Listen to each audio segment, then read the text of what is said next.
Hello, नमस्ते, प्रणाम, हर हर महादेव। हम आप सबके भाई बानी दीपक दीपांशु। तो आप सभी के स्वागत बाटे हमारे यूट्यूब चैनल में दीपक दीपांशु राइटर में।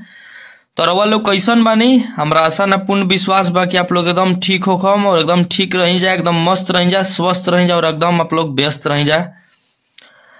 तो चलिए आज हम रउआ सब खातिर ले करके आइल बानी बहुत ही एकदम जबरदस्त बढ़िया गाना बाटे। एकदम प्यारा सा गाना बा, प्यारा प्यारा लाइन बा। होली के गाना है, होली मैटर हटे।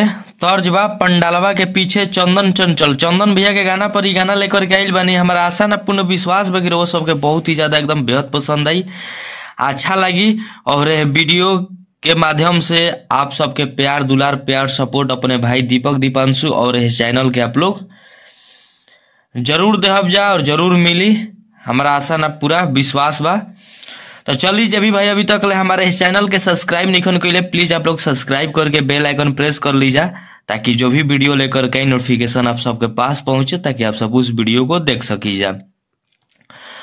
और वीडियो अच्छा लगी तो जे भी भाई हमनी के भोजपुरी से जुड़ल बने, जे भी भाई भोजपुरी के मानत जानत हुई है, प्लीज आप लोग भाई के पास ये वीडियो के आप लोग जरूर शेयर करब जा और लाइक कमेंट आप लोग जरूर करब जा,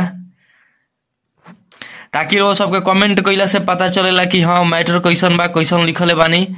आप लोग जरूर कमेंट करके बतलाइब जा कि हाँ वो सब खातिर गाना में के माने कि मेहनत जौन कइले बानी वो सबके अच्छा लागल कि ना लागल।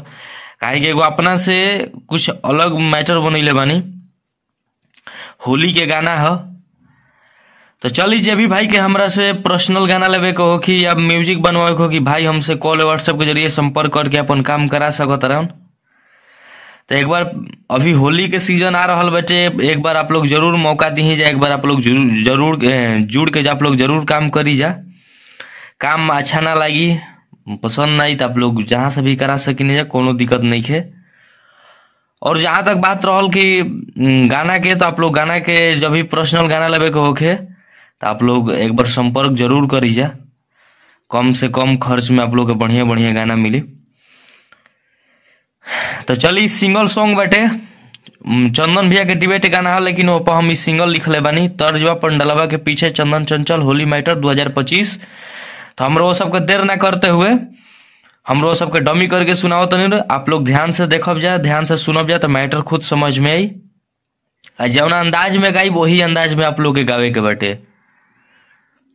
और जे भी भाई के आवाज में दम हुई भाई गाना गहन तो एकदम जबरदस्त लागी। एक और अंतरा भी जौन लिखले बानी बहुत ही एकदम जबरदस्त बा। तो चली, देर ना करते हुए हम मुखड़ा के डमी करतनी। आटो ताना छोट बावे साइज हो, के ताना ले करी कम्प्रोमाइज हो। दुबार बा, आटो ताना छोट बावे साइज हो, के ताना ले करी कम्प्रोमाइज हो। समझ में आवत नइखे का हम बोली। तो कोरस बा कि असो के खराब हमार कही देलस होली, आ कौन दरजिया नतिया सियले बाचोली, आ कौन दरजिया मुआना सियले बाचोली।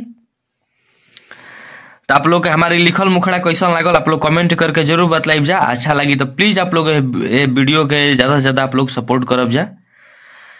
और जब भी भाई के पर्सनल गाना लिखवाए हो कि भाई कॉल व्हाट्सएप के जरिए संपर्क कर सकता रहो, म्यूजिक के लिए भी। चलिए फर्स्ट अंतरा की ओर लेकर के चलता नहीं। तो हमने का फर्स्ट अंतरा बाटे, तो प्लीज आप लोग ऐसे ही अपन सपोर्ट बनैले रखी जा अपने भाई पर, अपने भाई के चैनल पर जो दीपक दीपांशु राइटर चैनल बा, इस चैनल के भी आप लोग वैसे ही सपोर्ट बनैले रखी जा।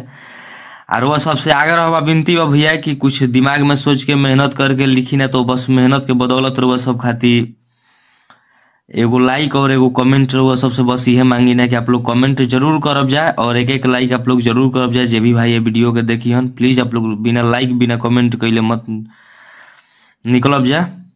तो प्लीज आप लोग ऐसे ही अपन प्यार आशीर्वाद प्यार सपोर्ट बनले रही जा। चलिए, कुछ कहे गावे बोले में भैया दिक्कत हो जाला तक माफी कर देनी, काहे कि वो सबके छोट भाई बानी। उतना भैया बोले कहे ना आवेला, गावे ना आवेला, लेकिन कुछ कुछ थोड़ा बहुत लिखे जानी ना। तो चलिए, वो सबके फर्स्ट अंतरा के हम डमी करके सुनावतनी। कि बार बार चुमा लेला खड़े खड़े, धई धई के कह देला बड़े बड़े।